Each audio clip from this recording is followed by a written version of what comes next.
사도신경으로 우리의 신앙을 고백하겠습니다. 전능하사 천지를 만드신 하나님 아버지를 내가 믿사오며 그 외아들 우리 주 예수 그리스도를 믿사오니 이는 성령으로 잉태하사 동정녀 마리아에게서 나시고 본디오 빌라도에게 고난을 받으사 십자가에 못 박혀 죽으시고 장사한 지 사흘 만에 죽은 자 가운데서 다시 살아나시며 하늘에 오르사 전능하신 하나님 우편에 앉아 계시다가 저리로서 산 자와 죽은 자를 심판하러 오시리라.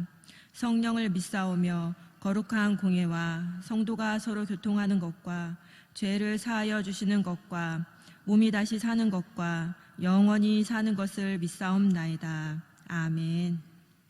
다 같이 찬송 508장 찬양하겠습니다. 찬송 508장입니다.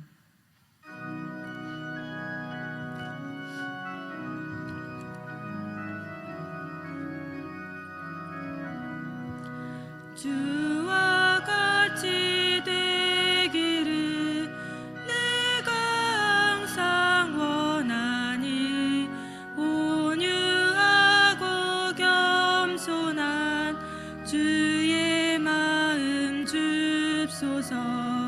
세상에서 우리가 나그네로 있을 때 주의 형상 닮아서 살아가게 합소서. 비록 작은 새라도 잊지 않는 나의 주 나와 함께 계시어 나를 돌아보소서. 마음이 애끗하기를 내가 항상 원하니 악한 마음을 버리고 살아가게 합소서. 주와 같이 되기를 내가 항상 원하니 평화로운 주 곁에 편히 쉬게 합소서. 주 은혜로 거듭나 말씀 위에 굳게 서 영원 무궁하도록 주와 함께 살리라.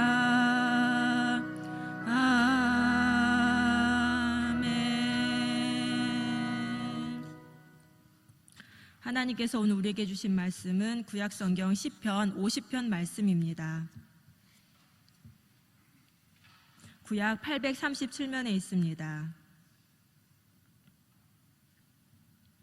시편 50편 말씀을 함께 봉독하겠습니다. 전능하신 자 하나님 여호와께서 말씀하사 해 돋는 데서부터 지는 데까지 세상을 부르셨도다. 온전히 아름다운 시온에서 하나님이 빛을 발하셨도다. 우리 하나님이 임하사 잠잠치 아니하시니 그 앞에는 불이 삼키고 그 사방에는 광풍이 불리로다. 하나님이 그 백성을 판단하시려고 윗하늘과 아랫땅에 반포하여 이르시되 나의 성도를 내 앞에 모으라. 곧 제사로 나와 언약한 자니라 하시도다. 하늘이 그 공의를 선포하리니 하나님 그는 심판장이시미로다. 내 백성아 들을지어다. 내가 말하리라. 이스라엘아 내가 내게 증거하리라. 나는 하나님 곧 내 하나님이로다. 내가 너의 재물을 인하여는 너를 책망치 아니하리니 내 번제가 항상 내 앞에 있음이로다. 내가 내 집에서 수소나 내 우리에서 수염소를 치지 아니하리니 이는 산림의 짐승들과 천산의 생축이 다 내 것이며 산의 새들도 나의 아는 것이며 들의 짐승도 내 것이미로다. 내가 가령 줄여도 내게 이르지 않을 것은 세계와 거기 충만한 것이 내 것이미로다. 내가 수소의 고기를 먹으며 염소의 피를 마시겠느냐. 감사로 하나님께 제사를 드리며 지극히 높으신 자에게 내 서원을 갚으며 환난 날에 나를 부르라. 내가 너를 건지리니 내가 나를 영화롭게 하리로다.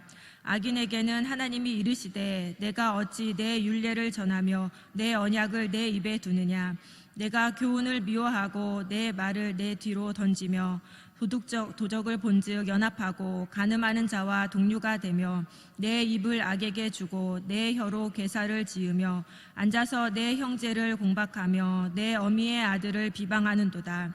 내가 이 일을 행하여도 내가 잠잠하였더니 내가 나를 나와 같은 줄로 생각하였도다. 그러나 내가 너를 책망하여 내 죄를 내 목전에 차례로 베풀리라 하시는도다. 하나님을 잊어버린 너희여, 이제 너희를 생각하라. 그렇지 않으면 내가 너희를 찢으리니 건질 자 없으리라. 감사로 제사를 드리는 자가 나를 영화롭게 하나니 그 행위를 옳게 하는 자에게 내가 하나님의 구원을 보이리라. 아멘. 시편 50편 말씀은 악인들에 대한 심판 내용을 담고 있는 시입니다. 악인들을 심판하시는 분은 하나님이십니다. 악인들을 심판하기 위해서 하나님께서 시온산으로부터 오셨습니다. 하나님은 빛을 바라며 오셨습니다. 조용조용 오시지 않으시고 삼키는 불을 앞세우고 돌개바람을 거느리고 오셨습니다. 심판자로 오신 하나님은 하늘과 땅을 하나님 자신의 증인으로 부르셨고 하늘은 하나님의 공의를 선포합니다. 그리고 하나님께서는 심판의 대상인 나의 성도들을 부르십니다. 나의 성도는 희생 제물을 바치고 하나님과 언약을 맺은 자를 말합니다. 하나님께서는 언약을 기초로 심판하시는데 하나님과 백성들은 서로에게 신실하기로 약속했고 제사로서 언약 체결을 엄숙히 마무리하였습니다. 그런데 언약을 맺은 백성들이 하나님 앞에서 신실하지 못했습니다. 계약을 위반했습니다. 이에 하나님께서는 두 가지 심판 내용을 말씀하십니다. 첫 번째 심판 내용은 형식적인 희생제입니다. 하나님의 심판은 제물에 초점이 맞춰져 있지 않습니다. 제물의 많고 적음, 제물의 좋고 나쁨을 탓하시는 것이 아닙니다. 번제 제물로 사용하는 수소, 순염소, 짐승, 생축, 새, 들짐승, 그리고 세계에 충만한 모든 것이 다 하나님의 것이기 때문에 그런 제물들은 하나님에게 필요치 않습니다. 하나님은 폭군처럼 백성들에게 제물이 될 것들을 강제로 빼앗는 분도 아니시고 신화 속에 나오는 저급한 신들처럼 제물의 고기와 피를 즐기는 분도 아니십니다. 그런데 백성들은 하나님께 희생 제물을 통해 음식을 드린다고 생각했던 것입니다.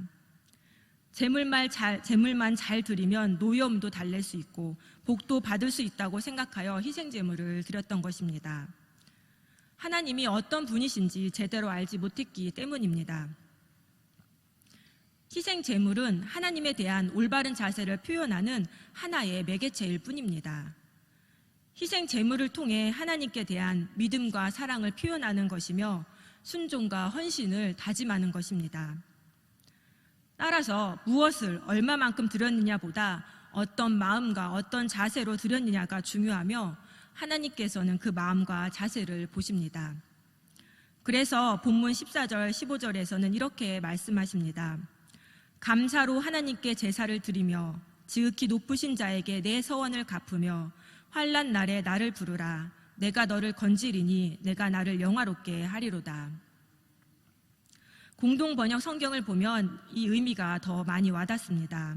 제가 읽어드리겠습니다. 사람이 하나님에게 바칠 제물은 감사하는 마음이요 사람이 지킬 것은 지존하신 분에게 서원한 것을 갚는 일이다. 어려운 일을 당할 때 나를 불러라. 구해주리라. 너는 나에게 영광을 돌리라. 즉 하나님께서 바라시는 것은 감사, 서원 이행, 환난 날에 주님을 찾으며 기도하는 것 그것뿐입니다. 두 번째 심판 내용은 하나님의 뜻에 대한 불복종입니다. 이 심판에서 하나님은 심판 대상자들을 향해서 악인들이라고 부르십니다. 악을 행했기 때문입니다. 악인들은 하나님의 법도를 전하고 하나님과 세운 언약을 입으로 읊조리는 사람들입니다. 그들의 입에는 하나님의 말씀이 항상 있습니다. 그런데 그들은 하나님의 교훈을 지겹게 여기고 하나님의 말씀을 귓전으로 흘립니다. 그러면서 도둑을 만나면 그들과 친구가 되고 간음하는 자를 만나면 그와 한패가 됩니다. 입으로는 악을 꾸미고 혀로는 거짓을 지어냅니다. 형제를 그 면전에서 헐뜯고 친동생의 허물을 들추어냅니다. 이렇게 악을 행해도 하나님께서 잠잠하시니 악인들은 하나님이 자신들과 같다고 오해합니다. 하나님께서 악인들을 향해서 오래 참으시는 것을 모르고 말입니다.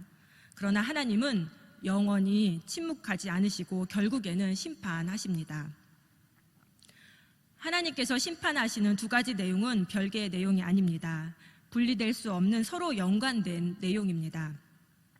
감사의 마음 없이 제물말 드리는 자는 하나님의 말씀을 귓전으로 흘려보내기 마련이고, 하나님의 말씀을 따르지 않고 악을 행하는 자는 형식적인 제물을 드리기 마련입니다. 이사야 선지자가 활동할 당시 이스라엘 백성들은 무수한 제물을 하나님께 드렸습니다. 율법이 정한 대로 흠이 없고 가장 좋은 제물로 하나님께 드렸습니다. 그런데 하나님께서는 그들이 드리는 제물을 기뻐하지 않으셨습니다. 헛된 제물을 다시는 가져오지 말라고 하셨고 성전 마당만 밟을 뿐이라고 말씀하셨습니다. 또 월삭과 안식일과 대회로 모이는 것도 참을 수 없다고 하셨고 초하루 행사와 정한 절기들이 싫다고 하셨습니다. 그것들이 오히려 하나님께는 짐이 될 뿐이라고 말씀하셨습니다. 하나님께서 이렇게 말씀하시는 이유는 이스라엘 백성들에게 신앙의 형식만 있었기 때문입니다. 그들의 삶에는 하나님께서 원하시는 공의와 정의가 없었습니다. 공의롭고 정의로운 삶을 살지 않으면서 드리는 제사를 하나님께서는 받지 않으셨습니다. 예수님 당시의 바리새인들도 이와 같은 모습이었습니다. 그들은 누구보다도 율법을 잘 알았고 아주 철저히 지켰으며 율법에서 정한 것보다 더 많은 금식을 행하였고 장로들의 전통을 지켰습니다. 그래서 그들은 스스로를 의롭다 여기며 율법을 지키지 않는 자들을 멸시하였고 그들의 죄를 지적하였습니다. 이런 바리새인들을 향해서 예수님께서는 이렇게 말씀하셨습니다. 화 있을진저 외식하는 서기관들과 바리새인들이여, 너희가 박하와 회향과 근처의 11조는 드리되 율법에 더 중한 바 정의와 긍휼과 믿음은 버렸도다. 그러나 이것도 행하고 저것도 버리지 말아야 할지니라. 바리새인들은 하나님께서 율법을 주신 이유를 알지 못한 채 율법을 지키는 일에만 급급했습니다. 하나님께서 진정으로 원하시는 정의와 긍휼과 믿음이 그들의 삶에는 없었습니다. 예배와 삶은 분리될 수 없습니다. 그런 의미에서 시편 50편은 우리에게 참된 예배가 무엇인지 말해줍니다. 이 시의 결론인 22절과 23절 말씀을 같이 읽겠습니다. 하나님을 잊어버린 너희여, 이제 이를 생각하라. 그렇지 않으면 내가 너희를 찢으리니 건질 자 없으리라. 감사로 제사를 드리는 자가 나를 영화롭게 하나니 그 행위를 옳게 하는 자에게 내가 하나님의 구원을 보이리라. 아멘. 이해가 쉽도록 공동번역 성경으로 제가 다시 한번 읽어드리겠습니다. 하나님을 모른 채 하는 자들아, 알아두어라. 내가 너희를 찢겠으나 구해줄 자 없으리라. 감사하는 마음을 제물로 바치는 자, 나를 높이 받드는 자이니 올바르게 사는 자에게 내가 하나님의 구원을 보여주리라. 하나님께서 찢으시면 아무도 구원할 자가 없다라는 사실을 알아두라고 경고하십니다. 그리고 감사하는 마음을 제물로 바치는 자, 곧 올바르게 사는 자가 하나님께 영광을 돌리는 자이며 그에게 구원을 보여주겠다고 하나님께서 약속하십니다. 참된 예배는 감사의 마음을 드리는 예배이며 하나님의 법도를 따라서 올바르게 사는 것입니다. 이런 예배를 드릴 때 하나님을 영화롭게 하고 하나님의 구원을 경험할 수 있습니다. 하나님께서는 우리 예배 속에서도 감사의 마음과 순종의 삶을 보기 원하십니다. 하나님을 영화롭게 하는 예배가 드려질 때 우리가 꿈꾸는 예배의 부흥이 일어납니다. 저와 여러분이 하나님께서 원하시는 예배자가 되어 예배의 부흥을 맛보는 그런 주인공이 되기를 간절히 소망합니다. 기도하겠습니다. 하나님, 오늘도 말씀을 들려주시고 그 말씀을 통해 하나님의 뜻을 알게 하시니 감사합니다. 하나님께서 원하시는 것은 재물이 아니라 감사의 마음임을, 하나님의 말씀대로 살아가는 삶임을 알았습니다. 이제 감사의 마음을 드리는 예배자로 살게 하여 주시옵소서. 말씀을 아는 만큼 그 말씀대로 살아내는 자가 되게 하여 주시옵소서. 하나님, 우리 시온성교회가 하나님을 기쁘게 하는 교회 되기 원합니다. 영화부에서부터 당에 이르기까지 모든 교회의 기관들과 지체 한 사람 한 사람이 하나님 중심적인 삶을 살게 하여 주시옵소서. 하나님의 뜻을 바르게 깨닫고 순종하여서 하나님의 길로 행하는 우리가 되게 하여 주시옵소서. 하나님, 오늘은 수요기도회로 모이는 날입니다. 하나님께서 우리에게 행하신 놀라운 구원의 일들을 기억하며 감사의 마음을 드리는 예배가 되게 하여 주시고, 살아있는 말씀이 선포되어 영혼이 살아나고 하늘문을 여는 기도로 하나님께서 행하시는 놀라운 사건들을 보는 수요기도회 되게 하여 주시옵소서. 치유의 하나님, 몸과 마음과 영혼이 병들어 고통 중에 있는 자들을 돌봐주시옵소서. 그들의 신음소리에 응답하여 주시옵소서. 예수님의 이름으로 기도드립니다. 아멘. 하늘에 계신 우리 아버지여, 이름이 거룩히 여김을 받으시오며 나라에 임하옵시며 뜻이 하늘에서 이룬 것 같이 땅에서도 이루어지이다. 오늘날 우리에게 일용할 양식을 주옵시고, 우리가 우리에게 죄 지은 자를 사하여 준 것 같이 우리 죄를 사하여 주옵시고, 우리를 시험에 들게 하지 마옵시고 다만 악에서 구하옵소서. 대개 나라와 권세와 영광이 아버지께 영원히 있사옵나이다. 아멘.